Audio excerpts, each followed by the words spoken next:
Soy la doctora Di Rivera, soy parte de la docencia de ustedes. Ya les han explicado seguramente cuál es la modalidad de este semestre. Somos 3 docentes y en forma equitativa cada docente tiene sus temas designados. Ya les hemos pasado también la programación para que sepan el día en que van a tocar, o bueno, el día que les va a tocar cada docente, ¿no es cierto? Ustedes son el T3. T3. Su responsable es el doctor Freddy Trigo. Lamentablemente tuvo su accidente y están pasando por vía Zoom, ¿cierto? Eso creo que va a ser 1 o 2 semanas para después ya completar el semestre con clases presenciales, ¿sí? Bueno, dentro de la atención de pediatría, ¿cuál es el instrumento para que ustedes puedan atender a un niño? Normalmente decimos, tengo que tener algo de conocimiento para tener un concepto macro de lo que significa la atención pediátrica, ¿no es cierto? Y ahí está la historia clínica.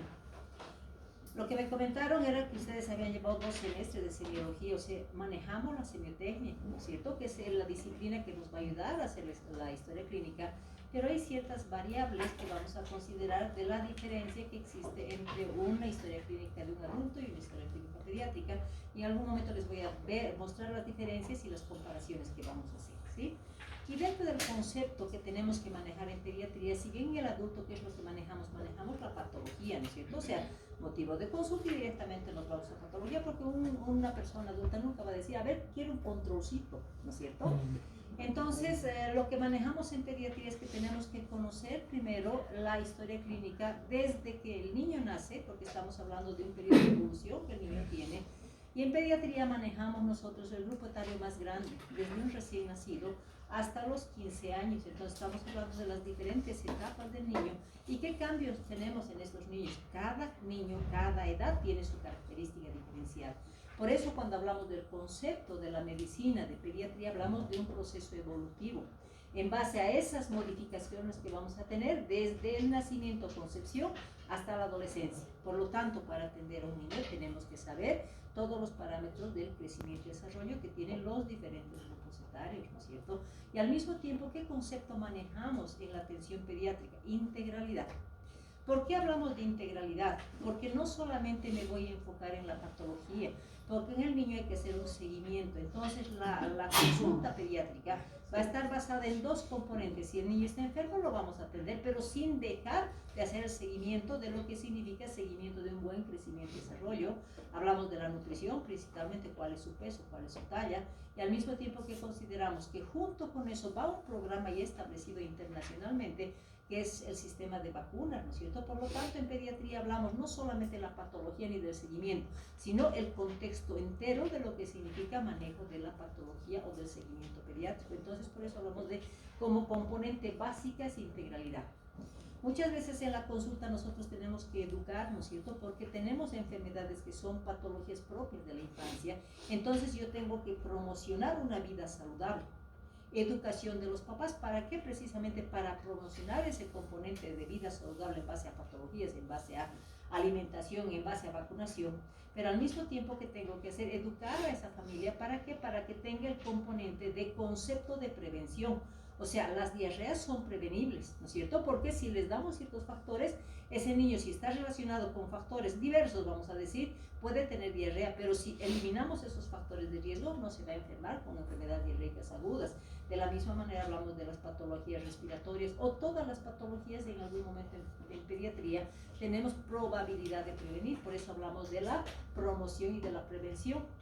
Pero si esto en algún momento, que es educación durante la consulta, y atendemos a un niño, ¿qué tenemos que hacer? Lograr el diagnóstico adecuado. ¿Para qué? Para lograr la curación de esa patología.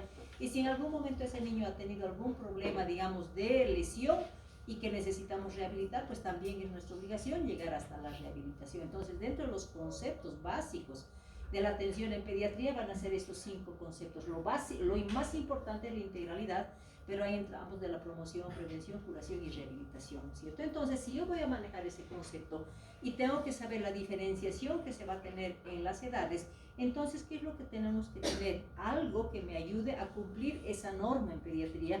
Y estamos hablando de la semiología. Sabemos que la semiología es la base para la elaboración de cualquier historia clínica, porque va a tener 4 pilares fundamentales la semiología. Primero, me va a permitir investigar. Entonces hablamos de que voy a hacer una anamnesis, ¿no es cierto? A través de la anamnesis tengo que buscar identificar y analizar los signos y síntomas que ese niño tiene, anamnesis.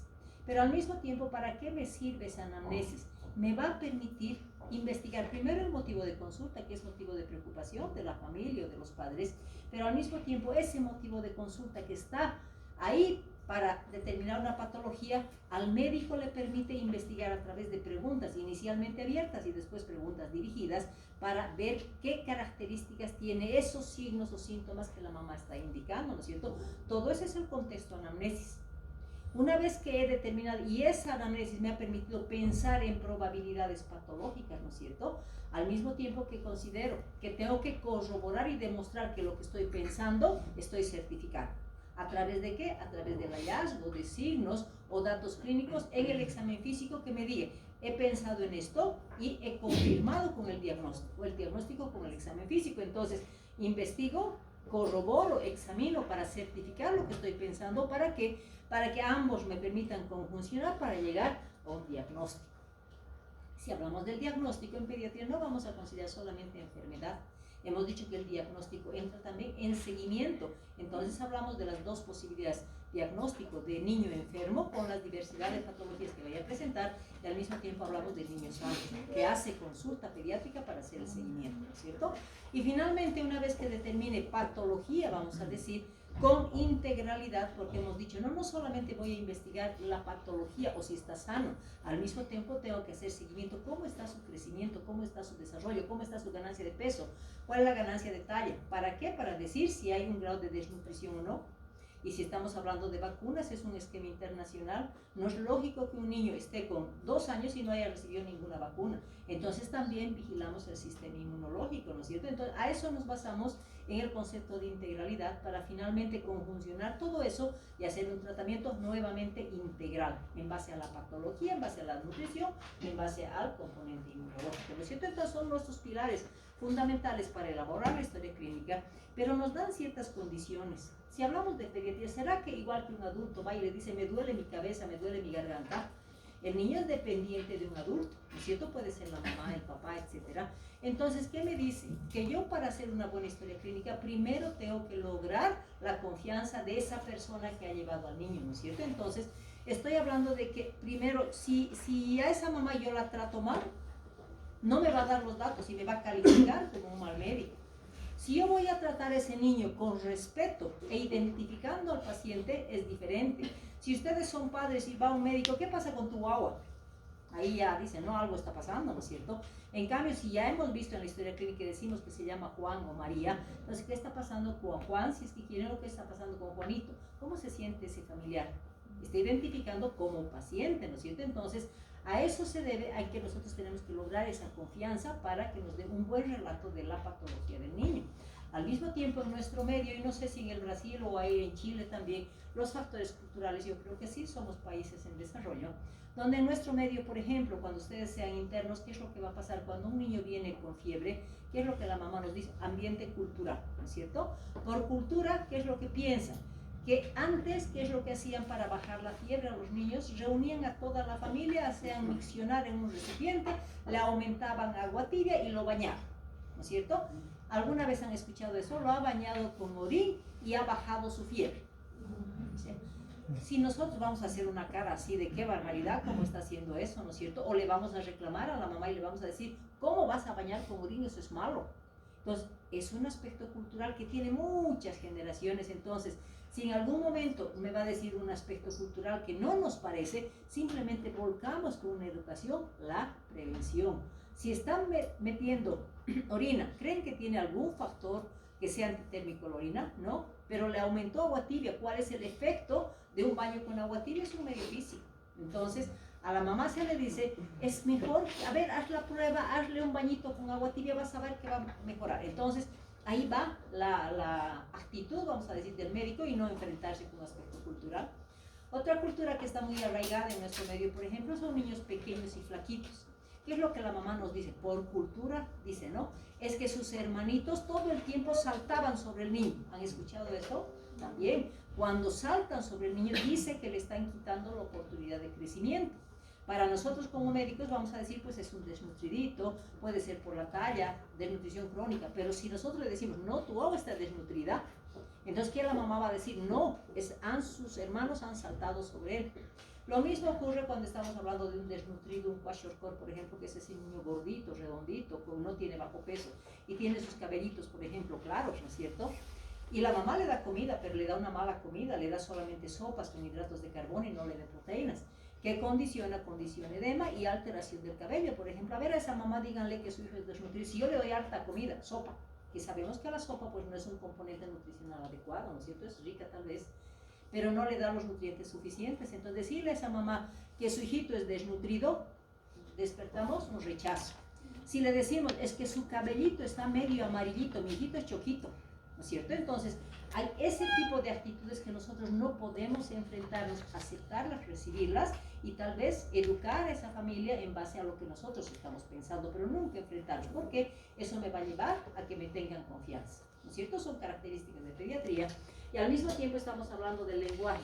Sus familiares alguna vez no les han dicho, el doctor habla difícil, ¿no es cierto? Entonces, ¿por qué? Porque tal vez por hábito estamos acostumbrados a utilizar terminología médica y la población civil sabe, ¿no? Entonces, otro reto que nos dan para pediatría es que tengamos un lenguaje que sea accesible y entendible, si quieren, para esa familia. ¿Por qué es importante eso? Porque va a depender del entendimiento que logremos con esa familia para que esa mamá cumpla el tratamiento, cumpla las recomendaciones, porque si le hablamos en difícil, no va a cumplir y ese niño no va a mejorar, ¿cierto? Y al mismo tiempo, cuando pase en un adulto, por ejemplo, ¿qué es lo primero que le indicamos a un adulto cuando ya le hemos hecho la anamnesis? Me duele mi cabeza, me duele mi garganta, etc. ¿Qué le decimos? Por favor, pase a la camilla. Si le decimos, por favor, súbete a la camilla, no los olvidemos el respeto, ¿no es cierto? Por favor, súbase a la camilla. Cuando se sube el adulto, pues se deja examinar, ¿no es cierto? A un niño, a ver, le diga a la mamá, por favor, ponlo a la camilla, ¿qué reacción va a tener ese niño? Va a empezar a llorar, ¿no es cierto? Entonces, por eso ahí decimos que la consulta pediátrica tiene que ser flexible. ¿Flexible en qué aspecto? Si ese paciente nos está llegando con un cuadro respiratorio que está tosiendo y sé que va a llorar en la camilla, ¿qué debo hacer? Tengo que buscar la oportunidad que ese niño esté lo más tranquilo posible. ¿Para qué? Para que yo pueda buscar los ruidos patológicos para identificar el compromiso pulmonar, bronquial o bronquiolar, ¿no es cierto? Entonces a la mamá, si está llorando, si estamos viendo que ese niño está llorando, señora, agarrándolo a tu hijito, le pedimos que le saque la chopita, la chamarrita, lo que tenga, agarrándolo. Entonces la mamá lo va a agarrar a ese bebé y me va a permitir auscultar tranquilo los pulmoncitos, que es mi objetivo para buscar ruidos patológicos, ¿no es cierto? Pero si es un niño que está con diarrea, ¿qué tengo que hacer? Más bien quiero que llore. Entonces lo voy a someter a la camilla. ¿Por qué? Porque cuando llore voy a ver si hay lágrimas, ¿no es cierto? Entonces me está permitiendo evaluar la hidratación. Entonces por eso hablamos de flexibilidad. Va a depender de qué es lo que yo priorizo para el examen físico y voy a hacer primero lo que necesito, ¿no es cierto? Y al mismo tiempo, cuando estamos hablando de flexibilidad, ¿qué es lo que más le molesta al niño? Y eso deben recordar. ¿Qué es lo primero que hacen cuando son internos nuevos? Van a haber examinado a ese paciente, agarran el bajalenguas y lo primero que le meten el bajalenguas a la boca. ¿Qué despierta? Llanto, porque es lo que más le molesta. Y si al adulto le molesta eso, entonces al niño sí. Entonces la orofaringe, por favor, siempre déjenlo para el final. Entonces examinan con ese concepto de flexibilidad, pero eso no nos está deslindando de la responsabilidad de hacer un examen completo. Nuevamente hablo del adulto. El adulto, si hay problemas de faringe, bajan el bajalenguas, nunca le van a examinar todo, ¿no es cierto? Se dirige al órgano que posiblemente está afectado. En el niño no, tenemos que hacer un examen en sentido cefalocaudal, mismo que tenga alteración en los segmentos corporales para el examen físico, pero tengo que examinar la cabecita, los ojitos, la naricita, la boquita, el tórax, todo, ¿no es cierto? Por eso hablamos de todo, un examen conjunto. Por eso hablamos, tiene que ser un examen físico completo. ¿Por qué? Porque la historia clínica nos exige que hagamos un registro organizado.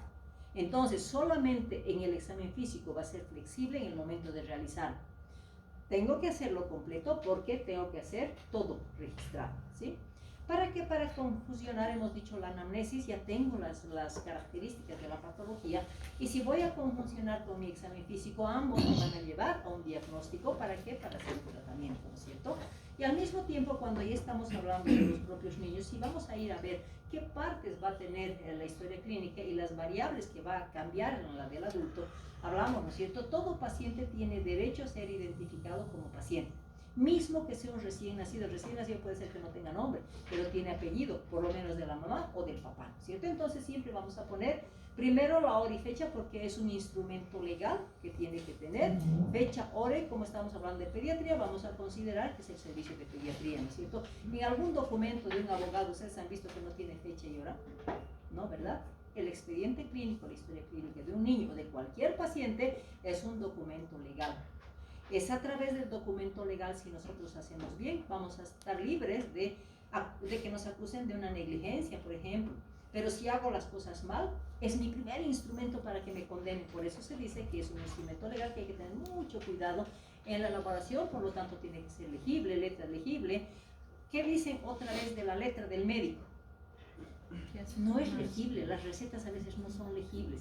Si esa historia clínica o esa receta llega a la fiscalía por un proceso legal y el fiscal o el abogado o quien esté responsable de la parte legal no lee, eso significa automática, no se esfuerzan en traducir. Esto no se lee, negligencia, ¿no es cierto? Entonces, por eso se exige dentro del registro de la historia clínica, fuera de identificar el día, la fecha y el servicio, tiene que tener letra legible, no pueden utilizar borrones y rayaduras, ¿no es cierto?, como condición básica de un documento legal. Posteriormente ya vamos a la identificación del niño, ¿no es cierto? Hablamos del nombre y apellido del niño, identificamos la edad, el sexo, la fecha de nacimiento y el domicilio. ¿Será importante en la historia clínica pediátrica marcar la procedencia? En el adulto es importante, en los niños no. ¿Por qué? Solamente vamos a indicar procedencia cuando tengamos investigando una patología endémica de algún lugar. Por ejemplo, la chikungunya, la fiebre amarilla, la malaria, ¿de dónde son? Del trópico, ¿no es cierto? Oriente. Entonces, si ese niño está cursando con una malaria, por ejemplo, en Cochabamba no tenemos malaria, aunque han habido casitos, ¿no? Pero entonces ahí tenemos obligación de procedencia porque hay que hacer seguimiento. ¿Ya? Entonces, solamente con patología endémica. Y finalmente, ¿por qué tengo que poner nombre de la mamá si es historia clínica del niño? Es la responsable legal. Es la responsable legal, primero, y segundo es que si ese niño va a tener una patología de seguimiento, por ejemplo, que sea una familia que tiene tuberculosis y el niño sea un sintomático respiratorio, ¿cómo lo voy a identificar al niño si es un lactantito, por ejemplo, 6 meses, 9 meses? Se llama Juancito, ¿no es cierto? ¿Quién lo conoce como lactantito? Nadie. En cambio a la mamá, señora Juana Mamani, sí la conocen, entonces por eso es importante, por responsabilidad y por identificación para seguimiento. Y tenemos un teléfono de referencia, ¿no es cierto? Y ahí nos dice, ¿y quién nos está dando el nombre? Porque aquí voy a poner el nombre de la mamá, pero ahí cambia dependiendo quién vaya a llevar a ese paciente a la consulta. Puede ser la tía, puede ser el papá, puede ser el vecino, quien sea, ¿no es cierto? Entonces, ¿quién nos va a relatar los datos de la patología? Entonces ahí tengo que poner quién está llevando, exponer el grado de parentesco, es la tía, es el papá, es la vecina, etc.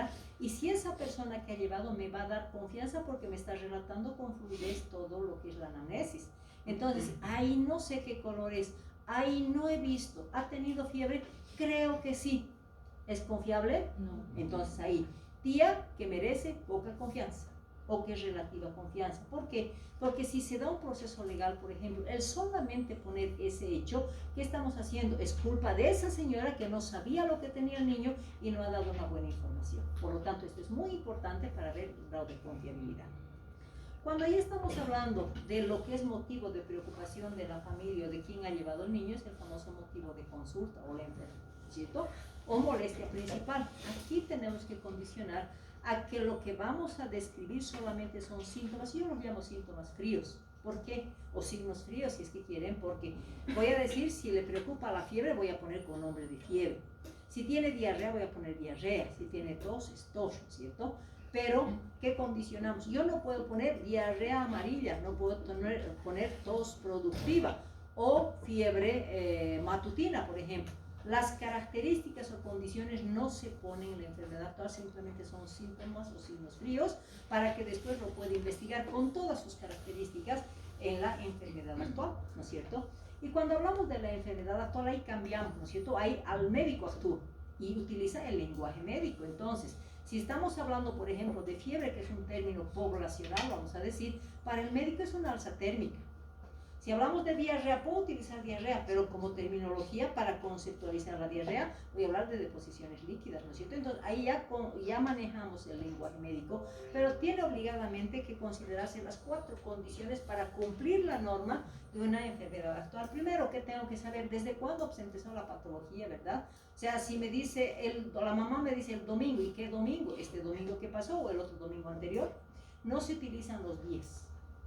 No se utilizan las fechas. ¿Por qué? Porque si fue el 12 de julio, ¿ahora qué fecha estamos? Estamos en 26. Hay que calcular y no podemos estar haciendo cálculos.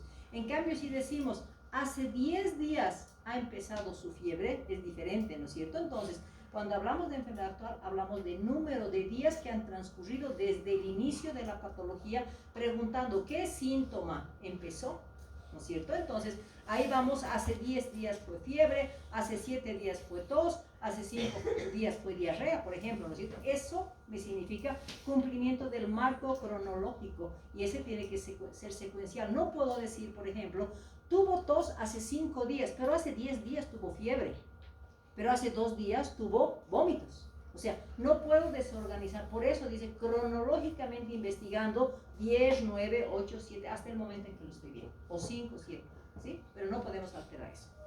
Luego tengo que, una vez que he visto la cronología, ¿qué tengo que hacer? Investigar las características de cada uno de los síntomas, ¿no es cierto? Porque eso me va a ayudar a que, por ciertas características, me vaya, hemos dicho, la enfermedad actual es para que el médico empiece a pensar en posibilidades patológicas.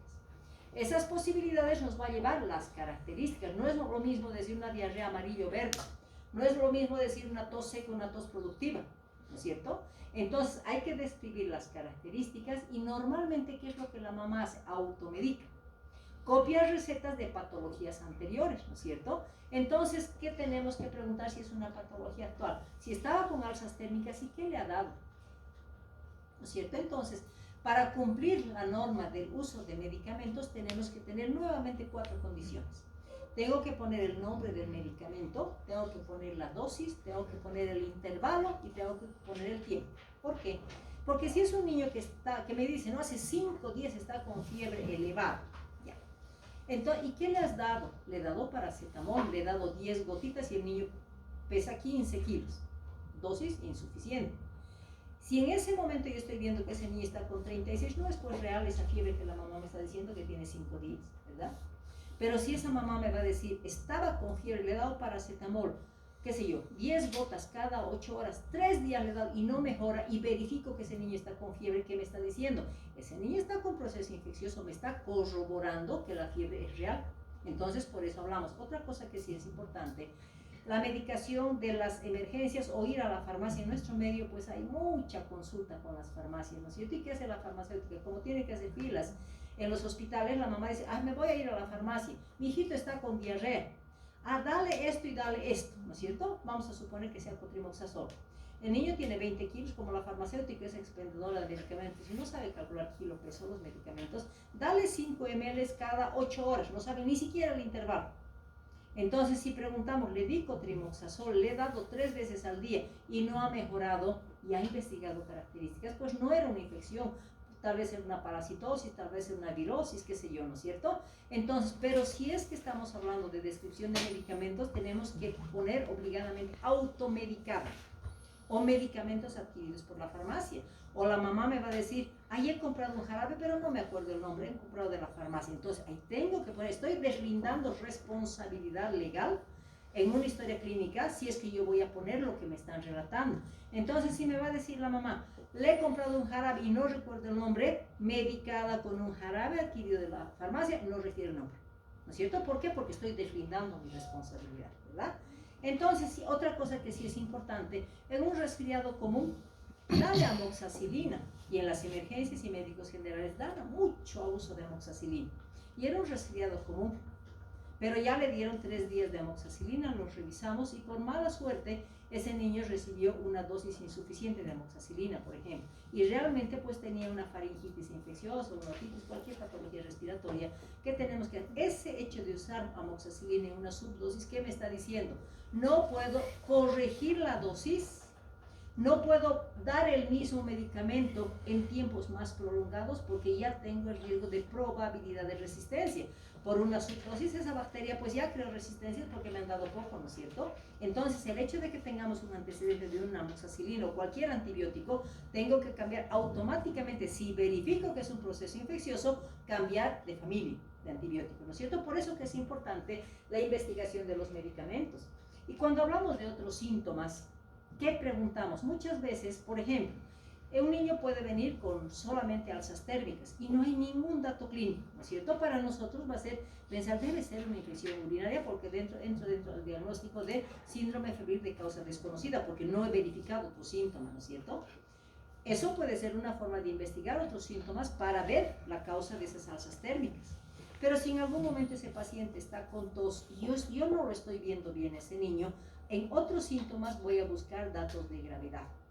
Si ese niño está con una tos hace 5 días y está con alzas térmicas no cuantificadas que no mejoran con el paracetamol, ¿qué tengo que preguntarle a esa mamá si ese paciente tiene tos? ¿Cómo está respirando, verdad? O sea, si me dice, ahí está un poco agitado, no está respirando bien, ¿qué me dice? Que en otros síntomas voy a añadir los datos de gravedad porque en ese otro síntoma me va a decir, tienen que internar, por esto están internados. Si estamos hablando de una diarrea, les hablo de iraciedas porque son las patologías prevalentes de la infancia, ¿no es cierto? Entonces, cuando estamos hablando de una diarrea, ¿qué tengo que preguntarle? Para saber si está grave o no está grave. La frecuencia que se hace. La frecuencia, eso vamos a entrar en características y frecuencia, ¿no es cierto? Pero para dar datos de gravedad. Restos de alimento, ¿no? La característica de las heces. Más que características, las características me van a tipificar etiología, ¿ya? Pero para hablar de un cuadro de diarrea y dato de gravedad, le voy a decir, señora, ¿y tú ahorita no está durmiendo mucho? Porque la letargia, la somnolencia, ¿qué significa? Gravedad, deshidratación grave. Entonces, en otros síntomas es buscar signos o datos de gravedad para justificar una internación o sintomatología que la mamá no haya percibido, tal vez ni se ha dado cuenta y que nosotros tenemos que hacer preguntas dirigidas para investigar. Entonces, otros síntomas significa o gravedad o síntomas que no son motivo de preocupación, pero que para nosotros va a ser útil, ¿sí? Cuando hablamos un poquito de las características que ustedes me dicen, tenemos que ya enfatizar y pensar, ¿no es cierto? Hemos dicho, si está llevando la mamá, no es el niño, ¿no es cierto? No puedo poner que me está relatando el niño. ¿Será la mamá o será la tía? Entonces, madre refiere un cuadro clínico, que su hijo tiene un cuadro clínico, ¿no es cierto? De tantos días, cronología. Generalmente vamos a empezar con los niños con fiebre, ¿por qué? Porque es el primer dato clínico cuando estamos hablando de un proceso infeccioso. Porque la alza térmica es un mecanismo de defensa. ¿Qué nos está diciendo? Ese organismo está siendo invadido por virus o bacterias, entonces es una reacción del organismo que nos está mostrando las alzas térmicas, ¿no es cierto? Entonces ahí preguntaré, pues, ¿y le ha medido o no le ha medido? Ahí relataré, ¿está cuantificada o no está cuantificada, ¿no es cierto? ¿Y con qué le ha medicado? Para decir si es una fiebre grave o no es una fiebre grave, ¿sí? Entonces manejamos primero con fiebre y después, como es una patología muy frecuente y principalmente ahora la tos, ¿qué características voy a buscar de la tos? Porque vamos a marcar tipos de tos que me va a hacer pensar ya, ¿qué órgano está afectado? Si es productivo. Primero debemos recordar que la tos seca es alta, ¿ya? Entonces, todo niño que viene con tos, pregunto obviamente por la cronología y digo, está con tos seca, me va a decir, ¿qué es lo que tengo que pensar? Que la tos seca está producida por una inflamación faríngea, la tos seca es alta, ¿no es cierto? Entonces, si estoy pensando, debe estar la faringe inflamada, me voy a ir después de al hacer el examen físico, tengo que buscar en la faringe si hay problema inflamatorio, si hay placas, si hay vesículas, etcétera, ¿no es cierto? Para determinar, entonces, toda vez que tengamos tos seca, pensemos en un compromiso faríngeo. La mamá me va a decir, está ronco, o su tos está ronca. Entonces, el hecho de que tengamos disfonía, ¿en qué voy a pensar? ¿Qué patología nos da disfonía? Laringe, inflamación de cuerdas bucales, y las cuerdas bucales están en la laringe, ¿no es cierto? Entonces, toda vez que la mamá me diga, está con una laringitis, o está con una disfonía, ya voy a pensar, está con una laringitis, ya me está orientando, ¿verdad? Y si me va a decir, estaba con tos seca y ahora está tos con flemas, ya tiene flemas en el pecho, hablamos de tos productiva. Es importante la diferenciación de la tos productiva a la tos con expectoración. Debemos recordar que el niño hasta los 5 años generalmente no elimina las secreciones en las de glúteo, o sea, tose con secreción, pero las hace pasadas de glúteo. En cambio, un niño mayor de 6 años, 7 años, hay secreción y expectora. Entonces es importante manejar ese término tos productiva cuando es un menor de 5 años, cuando hay secreción a nivel de los bronquiolos, o tos con expectoración cuando la mamá me está botando flemas blancas, a veces con otros colores, ¿cierto? Entonces es importante terminar. Y finalmente la tos productiva, ¿qué me está diciendo? Que ya hay compromiso de vía baja. Y la vía baja significa bronquios, bronquiolos y alveolos. Entonces, si estoy hablando de tos productiva, ya en mi anamnesis estoy diciendo está con vía baja, lo que me va a certificar cuál es el elemento respiratorio que está comprometido, si son bronquios, bronquiolos o alveolos en el examen físico, pero ya tengo la vía baja, ¿cierto? Cuando hablamos de la diarrea, que es otra patología, la segunda causa de morbilidad en pediatría, ¿qué es lo que consideramos en la diarrea? ¿Qué tengo que preguntar por norma? Características. Primero, ¿qué pregunto?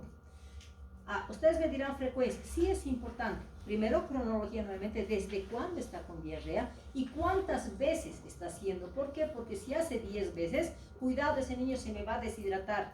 Si me dice hay 2 o 3 veces, me dice no, se va a deshidratar muy rápido, ¿no es cierto? Entonces la frecuencia es importante.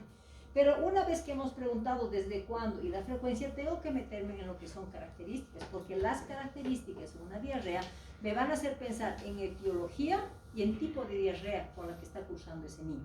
Recordando que dentro de la clasificación fisiopatológica de la diarrea, es una diarrea osmótica cuando va a afectar el duodeno, es una diarrea secretora cuando va a afectar el ilio, y es una diarrea inflamatoria cuando va a afectar el colon, ¿no es cierto? Por eso aquí les he puesto duodeno, ilio y colon, ¿no es cierto? Entonces, ¿qué carácter? 3 preguntas de rutina que tengo que hacer cuando el paciente tiene diarrea. ¿Qué color? ¿No es cierto? ¿Color? ¿Qué? ¿Color?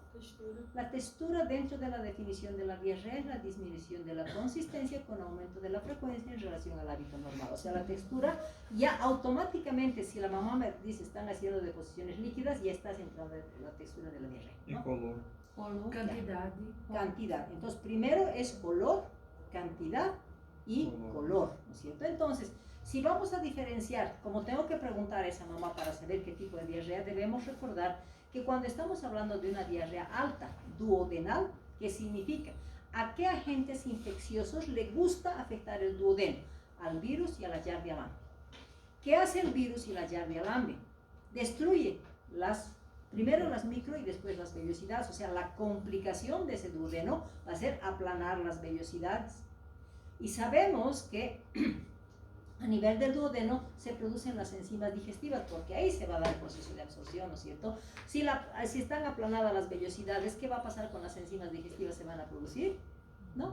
¿No es cierto? Entonces, por ese aplanamiento de vellosidades, el alimento que el niño va a recibir va a significar una sobrecarga osmolar. Por eso se la llama la diarrea duodenal una diarrea osmótica, porque no hay vellosidades, han aplanado y hay deficiencia enzimática. Entonces ahí me va a decir, ¿no? La deposición va a ser amarilla. Como es una sobrecarga osmolar, ¿qué hace? Empieza a traer líquidos de otros espacios para movilizar ese componente alimentario, por lo tanto son abundantes, ¿no es cierto? ¿Y qué pasa con los hidratos de carbono que no se están utilizando más? Al contrario, van a entrar en proceso de fermentación. ¿Qué va a pasar con los azúcares que se fermentan? Se vuelven agrias, ácidas, ¿no es cierto? Y la mamá va a decir, está agria su deposición. Entonces, por eso cuando hablamos de diarrea duodenal, hablamos de la diarrea de las 3 A's. Es amarilla, es abundante y es ácida. ¿Ya? Son 3 que me pueden hacer confundir con una diarrea secretora. Pero al mismo tiempo, para ayudar que es una duodenal, ¿qué voy a preguntar? Cuando toma leche, hace sus deposiciones inmediatamente. La mamá dice, sí, ese ratito, por eso le he quitado la diarrea o la leche. ¿Por qué? Porque dentro de las enzimas digestivas, como el niño es muy dependiente de la leche, una de las enzimas que va a ayudar en el metabolismo de la leche es la lactasa. Disminuye la lactasa, por lo tanto la leche que tiene lactosa va a estimular al cuadro diarreico. Por lo tanto, algo que me va a certificar que es una diarrea alta es precisamente ese relato que la mamá me va a decir, cuando toma leche hace su diarrea porque se va a producir por esa deficiencia enzimática una intolerancia transitoria de la lactasa.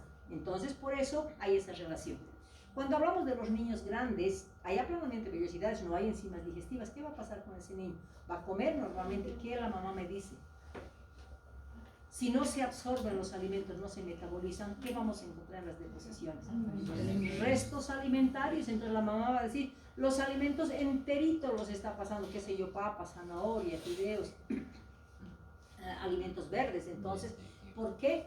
Porque como hay deficiencia enzimática, los alimentos efectivamente están siendo no metabolizados y pasan enteritos, y como médicos vamos a hablar de deposiciones entéricas. Entonces las dos características que me identifican, por ejemplo, en la diarrea, es esa deposición, ¿no es cierto? Relación con la leche y la lientería.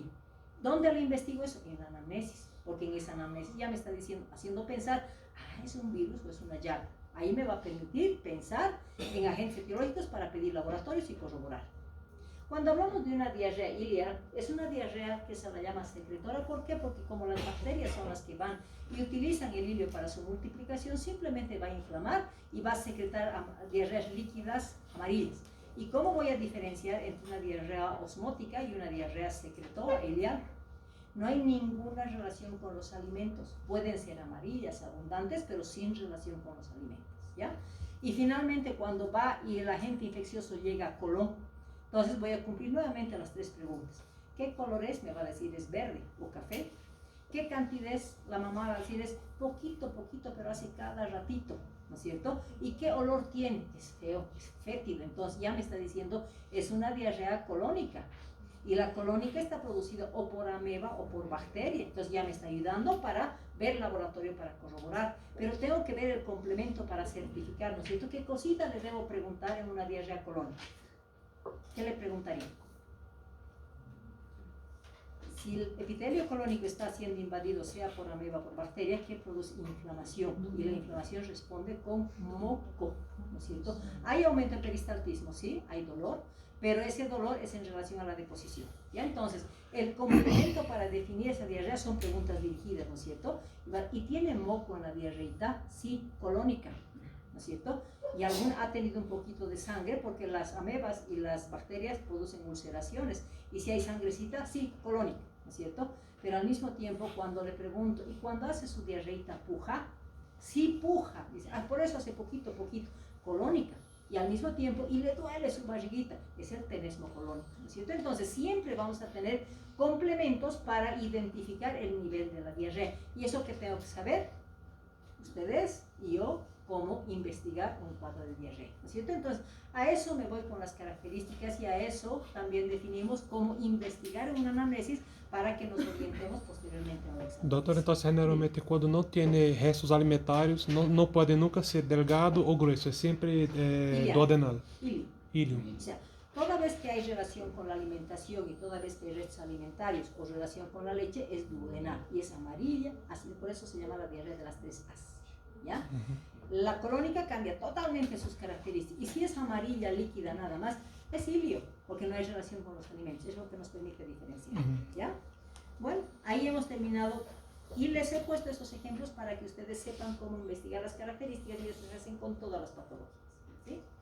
Cuando estamos entrando ya al campo de lo que es propia historia clínica pediátrica, hablamos de la investigación. Hemos dicho que la pediatría investiga desde la gestación hasta el momento en que lo estamos viendo, ¿no es cierto? Y ahí entran los antecedentes, que se los va a llamar antecedentes no patológicos, porque voy a investigar qué pasó con ese niño durante la gestación, y ahí lo vamos a llamar como antecedentes gestacionales, ¿no es cierto? Y ahí le pregunto a la mamá, pues, ¿ha tenido alguna infección? ¿Ha tenido amenaza de aborto? ¿Ha tenido amenaza de parto prematuro? ¿Ha tenido alguna enfermedad? Por ejemplo, si porta Chagas, si porta sífilis, si porta VIH, cualquiera de las patologías, porque eso significa patología de transmisión vertical y que va a implicar infección en el bebé. Pero si la mamá, y ahí describo, ¿no?, qué patologías son. Y si me dice la mamá, no he tenido ningún problema, ¿y cuántos controles prenatales ha realizado? He hecho 4, 5, 6, ¿no es cierto? Entonces ahí, realizó 5, 6 controles prenatales y gestación sin intercurrencia, o sea, no pasó nada en la gestación. ¿Qué me está diciendo? Ese niño no tuvo ningún factor de riesgo y tendría que nacer en condiciones adecuadas, ¿no es cierto?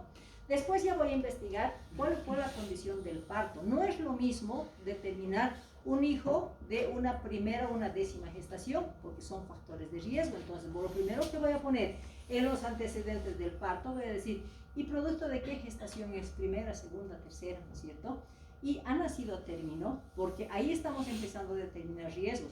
No es lo mismo decir un prematuro, un postérmino o un a término. Entonces, si es un niño a término, va a estar todo bien. Pero si es un niño pretérmino, hay que investigar qué patologías han desarrollado por la prematurez. Y si es un postérmino, hay que buscar patologías propias del postérmino, ¿cierto? Entonces, ahí hablamos de que es de término y el tipo de parto, nació de parto vaginal, nació de parto cesáreo, nació podálico, etc. ¿Qué es lo que me va a decir que ese niño va a tener como condición básica oportunidad de un buen desarrollo? ¿Cómo nació? ¿Cómo hizo su transición? ¿Y con qué calidad de vida futura va a tener en base a una evaluación que es el APGAR? El APGAR evalúa la vitalidad de nacimiento de ese niño. Sabemos que en el APGAR, por ejemplo, vamos a tener la frecuencia cardíaca, el color de la piel, el tono muscular, se ha hecho un esfuerzo respiratorio, cómo está la irritabilidad refleja, ¿no es cierto? Eso como médicos evaluamos en el APGAR, ¿verdad? Y la mamá que está teniendo su guaguita, ¿sabe algo de esto? Entonces, ¿cómo yo voy a poder preguntarle a la mamá y decir, ha nacido con buena vitalidad? A través de llanto, ¿no es cierto? Si el niño llora vigorosamente, ha hecho una buena transición y ha nacido con vitalidad. Si la mamá me dice, ay, no ha llorado, lo han tenido que llevar para llorar y después del nacimiento, ahí complementan, y ha lactado bien, no ha querido lactar, le han puesto suerito, ¿no es cierto? ¿Qué me está diciendo? Ese niño ha tenido problemas en el nacimiento. Hay que investigar el desarrollo, porque si es que tengo retraso en su desarrollo, es porque se dañó ese cerebrito, por ejemplo, por una lesión hipoxisquémica, ¿no es cierto? Eso nos lleva a la investigación. Pero si ese niño lloró con un llanto vigoroso, está perfecto, ¿no es cierto? Y luego obligadamente tengo que describir con qué peso nació, con qué talla, con qué perímetro cefálico, perímetro torácico, ¿sí? Posteriormente, después de investigar el parto, me voy al posparto. El posparto tiene recién nacido dos caminos, nada más. O uno se va porque lloró bien, lactó bien y se va con la mamá al alojamiento conjunto, que me dice, ese niño no tuvo problemas en el parto, ¿sí? Pero si la mamá me dice, ay, lo han internado en la incubadora estado, ¿qué me significa? Riesgo. Entonces, internar, muchas veces la mamá no sabe ni el diagnóstico, ¿verdad? Entonces simplemente ponemos internado en neonatología y se investiga la causa. Doctora, vemos en los brotes APGAR 8, ¿hay alguna clasificación para eso? Cuando llevemos atención de recién nacido, que la próxima clase vamos a describir cuándo es un APGAR 8, 9 y todo. Doctor, ¿y esa sigla APGAR es un acrónimo de alguna cosa? O sea, es el apellido de la autora que ha hecho ese puntaje, que es Virginia APGAR. Ah, ya. Y ustedes que utilizan como estudiantes un acrónimo, le ponen, ¿no? Apariencia, gesticulación, respiración, tono. O sea, lo han adaptado y eso es el APGAR modificado, ¿no es cierto? Han determinado para que se acuerden eso, apariencia, pulso, gesticulación, eso manejan ustedes. Y es el apellido de Virginia APGAR, que es la autora de este puntaje del APGAR, ¿no es cierto? No quiero entrar a detalles porque si no, no voy a terminar este tema. Bueno, nos vamos al antecedente del parto, ¿no es cierto? En el antecedente del parto hemos dicho, o está con la mamá o está internado en neonatología. Bueno, ahí seguimos con los antecedentes no patológicos, integralidad, ¿no es cierto? Hemos dicho que tengo que vigilar la nutrición de ese niño, entonces voy a investigar los antecedentes alimentarios. Yo no puedo poner, como en los adultos, alimentación en base a hidratos de carbono, como ponen, ¿no es cierto? En los niños, antecedentes tengo que saber para garantizar una buena nutrición. Tengo que ver, ¿ese niño recibió lactancia materna exclusiva a los 6 meses? Eso me significa buena nutrición. ¿Cuándo empezó alimentación complementaria? A partir de los 6 meses y con qué. Y ahora que tiene 3, 4 años, ¿cuál es su alimentación? Ahí hablamos de antecedentes, describiendo los diferentes momentos, ¿no es cierto? Porque de esto me va a resultar una buena o mala nutrición. Luego hablamos del desarrollo psicomotriz. Entonces, en el niño, ¿qué es lo que tenemos? Estamos hablando no del contexto total del desarrollo, estoy hablando del seguimiento de motricidad, ¿ya?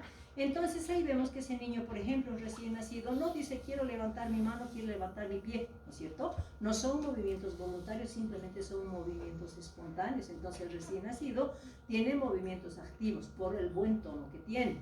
Luego esperamos que maduren los músculos cervicales, entonces ese niño a los 3 meses va a tener condición de mantener la cabecita, hablamos del sostén cefálico.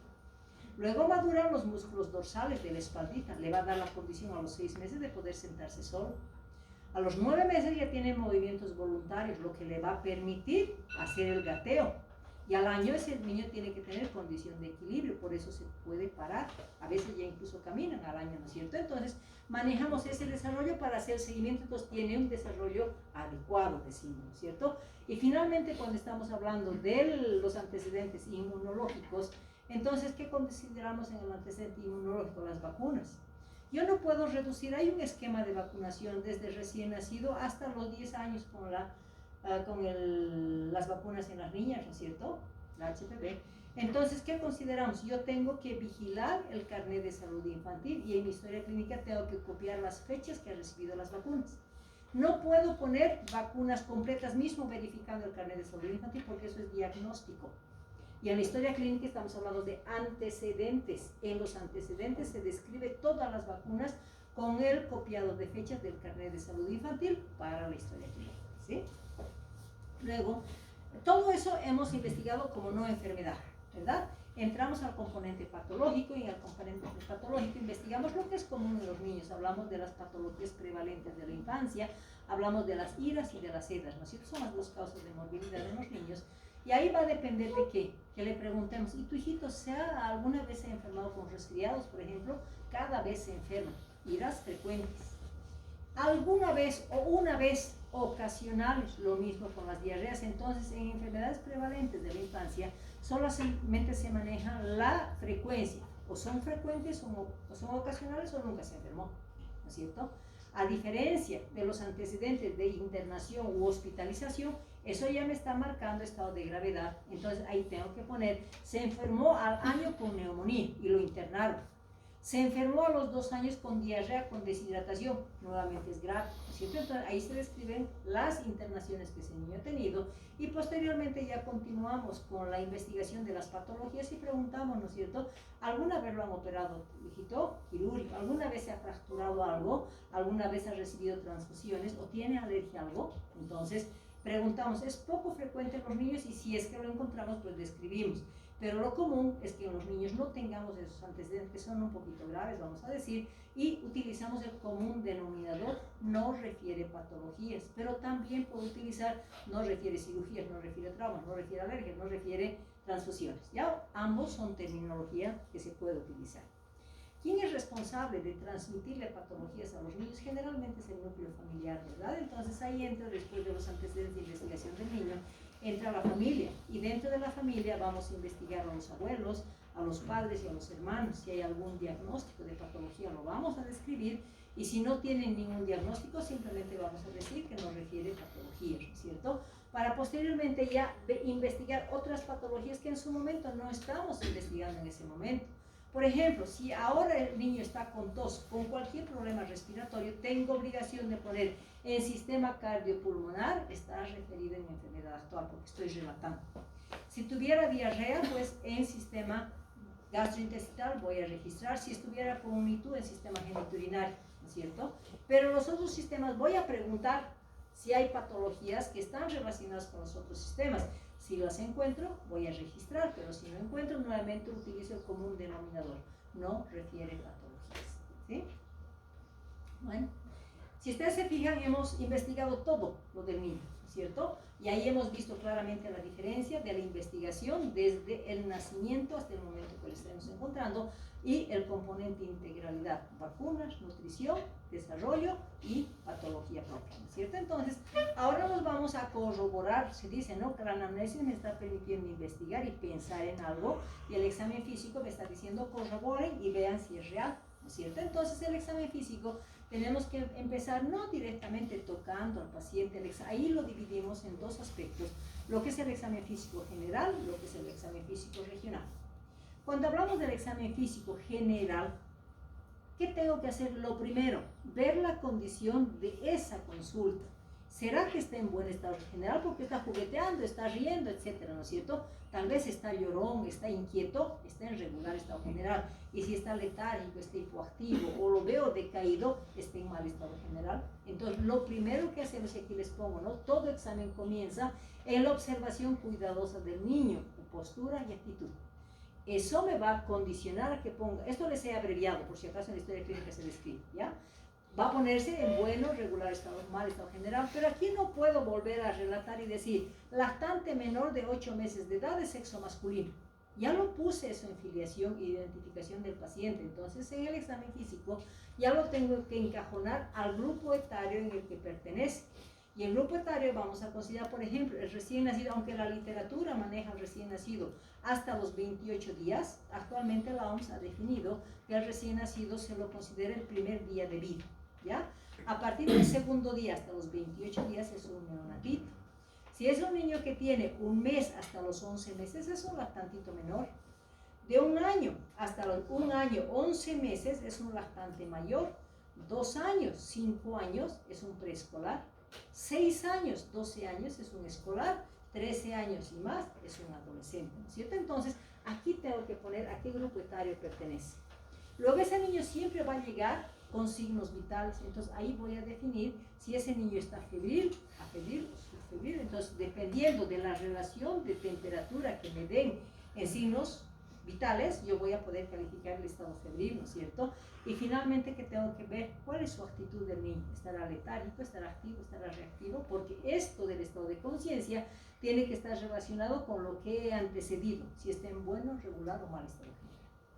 Para posteriormente irnos a lo que es frecuencia o signos vitales y antropometría. Es importante considerar la frecuencia cardíaca, porque si está febril y encuentro una frecuencia de 110, por ejemplo, latidos por minuto, está taquicárdico. Pero tengo que saber si ese niño está con 38, 39, que cada grado centígrado que incrementa va a aumentar 10 latidos, ¿no es cierto? Entonces, es una respuesta fisiológica al incremento de la frecuencia cardíaca, si está febril. Pero si voy a encontrar una taquicardia y la temperatura está a 36, cuidado, hay que investigar el porqué, ¿no es cierto? Luego hablamos de la frecuencia respiratoria. Sabemos que hay parámetros normales en el problema respiratorio, entonces ahí veremos si está disneico, está taquipneico, etcétera, ¿no es cierto? Y luego vamos a ir a lo que es peso y talla. ¿Por qué sería importante en los niños el peso y la talla?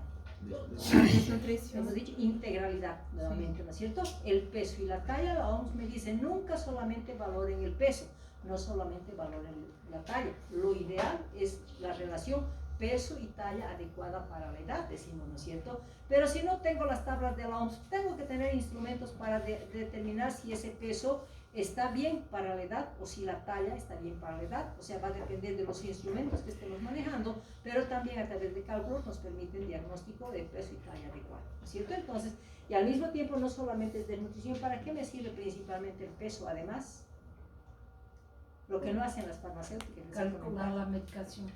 Toda medicación en pediatría es kilopeso. Entonces, si yo no sé el peso del niño, ahí yo voy a estar en problemas, ¿no es cierto? Porque toda medicación es kilopeso, ¿no es cierto? Bueno, y ahí entramos ya al examen físico regional. Y en el examen físico regional tengo primero que mirar, luego oír y luego palpar, ¿no es cierto? Es la base del examen físico.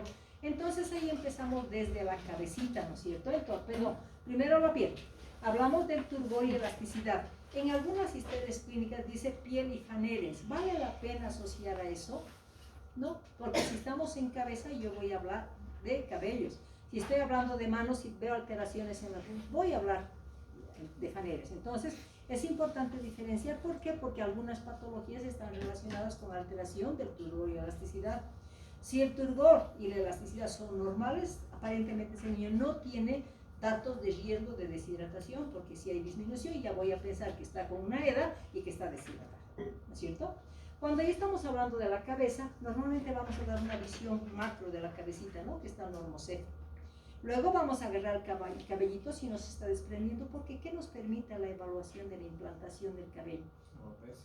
Diagnóstico de desnutrición, porque si es un desnutrido va a haber desprendimiento fácil del cabello, ¿no es cierto? Y si esa implantación está adecuada, la voy a registrar como implantación pilosa adecuada. ¿Cuándo voy a considerar la fontanela? Tenemos dos fontanelas en los niños, ¿no es cierto? La anterior y la posterior. La posterior es de corta duración, vamos a decir, porque generalmente se va a cerrar hasta los 2 mesecitos de edad, entonces eso no es importante. Pero sí hay que considerar la fontanela anterior, que tiene forma romboidea, y al cuánto tiempo se va a cerrar esa fontanela. Al año, algunos se van a cerrar hasta un añito y 2 meses, ¿ya? Entonces, por lo tanto, todo niño que tiene 1 año de edad, tengo obligación de evaluar fontanela. ¿Por qué? Porque si estoy hablando de síndrome febril, ¿para qué me sirve la fontanela? Si no está bien distendida, significa que no tiene una buena hidratación. Entonces estamos hablando de valoración de la tensión, ¿no es cierto? Entonces, en la fontanela se va a evaluar la tensión, si está planita, paralela a los huesos de la cabecita. Entonces decimos que es una fontanela normotensa. Si mi motivo de consulta fue diarrea, la fontanela sí va a estar deprimida porque el cerebro también se deshidrata, va a estar deprimida, signo de deshidratación.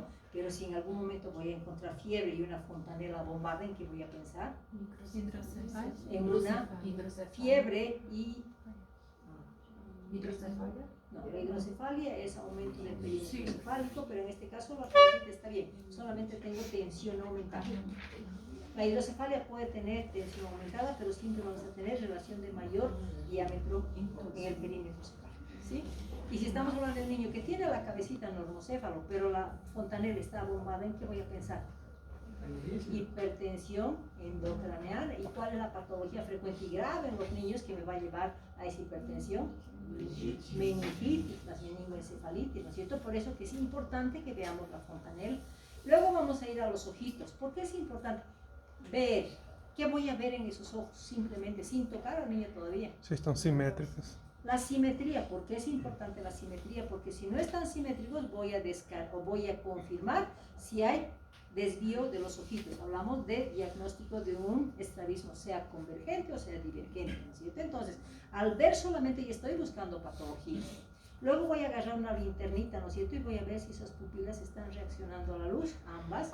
Y si ambos no reaccionan, voy a decir, están las pupilas isocóricas, las dos iguales, y están reaccionando a la luz, fotorreactivas, ¿no es cierto? Luego de las pupilas me voy a las escleras, ¿no es cierto? ¿Por qué es importante? Las escleras normalmente están blanquitas, medio azuladas, ¿no es cierto? Pero ¿qué patologías están relacionadas con alteraciones a nivel de escleras? Si es que hay una hiperemia, congestión, conjuntivitis. Si es que hay un color amarillento, es hepatitis, ¿no es cierto? Entonces ya me está llevando a aumento de bilirrubinas. Cuando estamos hablando, además de la asociación, si las escleras están muy hiperémicas y voy a ver la conjuntiva, y la conjuntiva también está congestiva, pues estoy confirmando que está con una conjuntivitis, ¿verdad? Y el antecedente que la mamá me va a decir está haciendo secreciones en los ojitos. Pero en algún momento nosotros, porque le hemos estirado mucho, ay, la conjuntiva está muy amarilla, pálida, ¿no es cierto? Solamente ese hecho de encontrar una conjuntiva pálida ya me está llevando a un diagnóstico. ¿A qué diagnóstico? Anemia.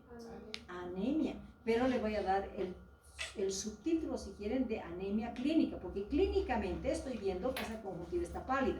Eso me está ordenando ¿a qué? A que pido un hemograma para valorar la hemoglobina hematocrito para ver si tiene anemia, ¿no es cierto? Entonces, todo hallazgo siempre va para el diagnóstico, ¿sí?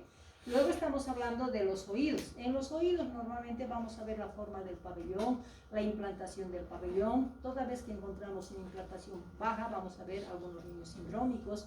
Si vamos a tener alteraciones en el pabellón auricular o malformaciones, si quieren, o mamelones que se pueden presentar, ¿qué nos va a decir? Hagan seguimiento en ese niño. ¿Qué traducción patológica tiene la alteración en la forma o la anatomía del pabellón? Igual la posibilidad de malformaciones renales, ¿no es cierto? Entonces, todo niño que nace con alteraciones en el pabellón, hay que hacer seguimiento del sistema urinario, ¿sí? Y luego tengo que ver, no se voy a estirar el pabelloncito y voy a ver si hay secreción. Si hay una secreción voy a pensar en una otitis. Si hay un poquito de cera, pues voy a decir, el conducto auditivo está externo, está permeable, ¿no es cierto? Para posteriormente ya irnos al examen de nariz. La nariz normalmente es simétrica, tiene forma piramidal, pero en un paciente que está con una patología respiratoria, tengo que ver si las fosas nasales están permeables o no. Y si no están permeables y no tiene secreción, ¿y qué color es la secrecióncita, verdad? Entonces, si voy a tener una secreción cristalina o hialina, es un resfriadito. Si es una secreción purulenta, fétida, ¿en qué voy a pensar?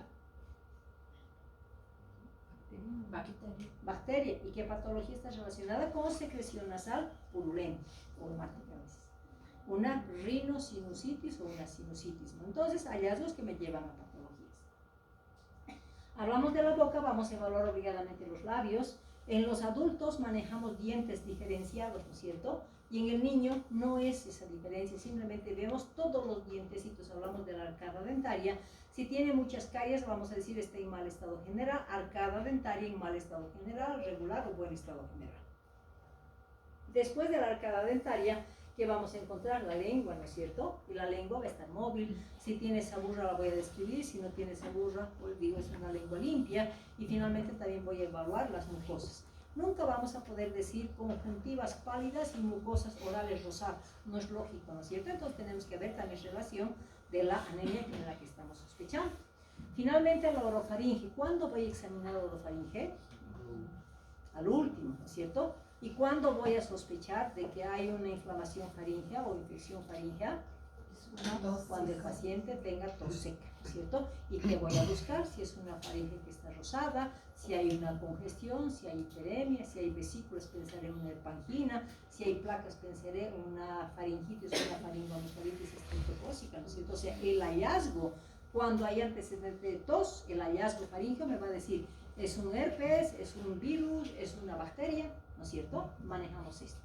La otoscopía manejamos solamente si es necesario, si el niño viene que le está doliendo su oídito, ¿no es cierto? Generalmente es motivo de consulta. ¿Y qué vamos a hacer? En caso necesario hacemos la otoscopía y sabemos que la membrana timpánica se va a visualizar a través de la otoscopía y normalmente vamos a ver un color rosa nacarado, decimos que es lo normal, ¿no es cierto? Pero si está hiperémica y hay una otitis. Si es una membrana abombada, es una otitis, y para el colmo, si voy a verificar que hay secreción purulenta, es una otitis supurada, ¿no es cierto? Entonces el examen físico normalmente me está confirmando de que hay un proceso patológico. En el cuello no hay mayor alteración, forma simétrica, búsqueda de adenopatías cuando tenemos un problema infeccioso en la cara generalmente, ¿no es cierto? O en los dientecitos o en los. Luego nos vamos al examen de tórax, ¿no es cierto? En tórax hemos dicho que si es que el paciente tiene proceso respiratorio, principalmente ¿qué tipo de tos? Tos productiva, ¿no es cierto? Cuando hablamos de tos productiva, tengo obligación de aplicar los 4 pasos semiológicos. Entonces voy a mirar la inspección, voy a palpar, voy a percutir y voy a auscultar. Cuando ese paciente está con tos productiva, ¿en qué voy a pensar? ¿Será que el pulmón está ocupado con un proceso infeccioso o está libre? Eso me va a decir, si hay liberación de ambos pulmones, vamos a decir, ese movimiento torácico va a estar normal, ¿no es cierto? Va a haber simetría en ambos hemitórax. Pero si está uno de ellos ocupado con una neumonía o un derrame, por ejemplo, ¿qué voy a visualizar en esa inspección? No tiene una expansibilidad muy que grande. uno se mueve y el otro no se mueve. Entonces ya estamos hablando de la asimetría, la relación de ocupación pulmonar, pudiendo ser condensación o pudiendo ser derrame, ¿cierto? Me voy a la palpación, elasticidad y expansividad, y tiene que haber relación. Si un tórax asimétrico, tiene que haber alteración en la elasticidad y expansividad también, que está disminuido en uno de los hemitórax, ¿no es cierto? Luego voy a ir a percutir. Lo normal de una percusión torácica, ¿qué es? El sonido que voy a escuchar es la sonoridad, ¿no es cierto? Está con sonoridad conservada. ¿Y qué vamos a encontrar si ese paciente está alterado? Uno puede ser que esté acumulando aire. ¿Y qué percusión voy a tener si hay un proceso obstructivo? Timpanismo, patologías obstructivas, ser una bronquiolitis, ser un asma. Cuando consideramos una ocupación a la inversa, ¿no es cierto? Si está timpánico, significado clínico es que hay exceso de aire. Y cuando tenemos ocupación, sea por condensación o sea por derrame, ¿qué voy a encontrar? Matidez. Entonces veamos si es sonoridad conservada, si hay timpanismo y hay matidez. Pero ya estoy analizando y estoy haciendo una secuencia de esa semiología, ¿no es cierto? Para finalmente irme a la auscultación del tórax. ¿Cuál es el primer ruido que debemos auscultar? Lo primero, el murmullo vesicular, ¿no es cierto? ¿Qué es el murmullo? Lo primero que ponemos el estetoscopio en el tórax, escuchamos el murmullo vesicular, ¿no es cierto? Y decimos está presente, está conservado. ¿Qué es el murmullo vesicular?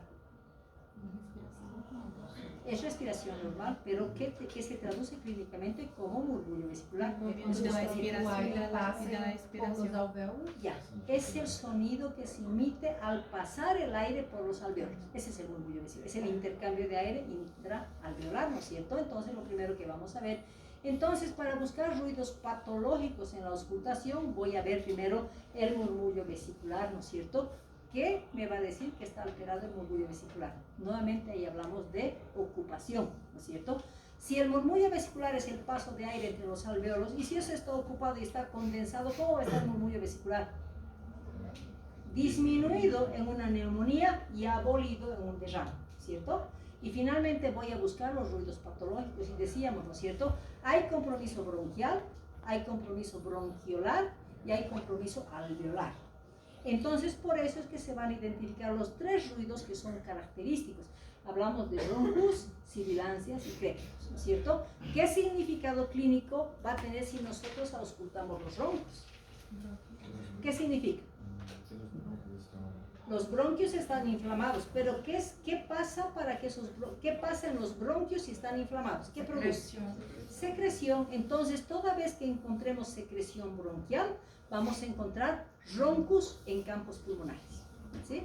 Eso significa afección, entonces nos va a permitir, he encontrado tos productiva y hay roncos en pulmones, me va a decir, es una bronquitis, independiente que sea causa etiológica, virus o bacteria, ¿sí? Cuando consideramos las sibilancias, ¿qué significa las sibilancias? Obstrucción, ¿cuáles son las patologías obstructivas en los niños? Asma en el niño grande y bronquiolitis en el lactante. Y cuando encuentres tetores crepitantes, ¿qué me dice? ¿Qué es el crépito? Es el pegue y despegue de paredes alveolares. Cuando el alveolo está infectado, va a producir secreción en las paredes alveolares, ¿no es cierto? Los movimientos respiratorios son inspiración, distensión del alveolo, expiración, retracción del alveolo. Y si esas paredes están llenas de secreción, es el pegue y despegue de las paredes por la secreción alveolar. Entonces, se tipifica como roncus bronquiales, sibilancias bronquiolares y crépitos alveolares, ¿sí? Bueno, luego vamos al examen físico abdominal. En el abdomen vamos a considerar que, primero, vamos a alterar los pasos semiológicos, porque yo no puedo tocar porque voy a alterar ese peristaltismo. Entonces, primero voy a ver, y eso va a variar en los diferentes grupos etarios. Por ejemplo, un recién nacido neonatito tiene el abdomen en batracio, abdomen grande, ¿no es cierto? El lactantito menor va a estar semigloboso, y el preescolar o escolar ya va a tener un abdomen plano, ¿no es cierto? Entonces vamos a diferenciar como componente normal. Luego hablamos de la auscultación, hablamos de la presencia de los ruidos hidroaéreos. Normalmente lo que esperamos es que sean normoactivos, ¿no es cierto? Pero en algún momento se me puede aumentar ese peristaltismo. ¿En qué voy a pensar? ¿Cuándo voy a esperar que el peristaltismo esté aumentado? Diarrea. ¿Y cuándo voy a esperar cuando ese peristaltismo está disminuido? ¿En qué voy a pensar? La constipación, más bien al contrario, quiere defenderse ese intestino. En el ilio paralítico, complicación de una deshidratación grave, baja de potasio y el intestino se quiere parar, ¿no es cierto? Entonces, ahí manejamos el peristaltismo. Luego voy a ir a la palpación, vamos a ver si está blando, si está depresible, y en el lactante menor es obligatorio buscar las visceromegalias, el trato de esplenomegalia, porque si voy a encontrar un recién nacido neonatito lactante menor, visceromegalia es indicador de patología grave, ¿cierto? Y finalmente voy a hacer la percusión. ¿Qué característica tiene el intestino del niño? Acumula gases, ¿no es cierto? Entonces, si vamos a hacer la percusión en los 4 cuadrantes, generalmente vamos a considerar que hay un timpanismo generalizado, ¿no es cierto? Por esa característica fisiológica que tiene el niño. Luego nos vamos al examen físico de genitales, ¿no es cierto? En genitales, en la niña no hay mayor problema, simplemente describimos como genitales de sexo femenino propios para la edad, o de forma y aspecto normal para la edad, ¿no es cierto? Porque no hay mayor alteración. En cambio, en el varoncito, ¿qué tenemos que hacer? Buscar patologías, y las patologías que tenemos que certificarlas en el examen físico es que haya descenso testicular. Entonces tengo que hacer el examen físico para corroborar que haya descenso testicular. Si no hay descenso, ¿qué voy a hacer? ¿Qué voy a diagnosticar? Criptorquidia. Criptorquidia. Puede ser uni o bilateral. Y luego, ¿qué voy a revisar? Genitalcito. ¿Qué voy a ver? Retracción prepucial, ¿cierto? Si ese prepucio no se retrae, va para fimosis. Y si es que se retrae, pues hablamos del genital normal. Entonces veamos la descripción de la diferencia de lo que es sexo masculino de femenino, ¿sí? Y luego nos vamos a las extremidades. ¿Qué es el tono y qué es el trofismo? ¿Qué es el tono?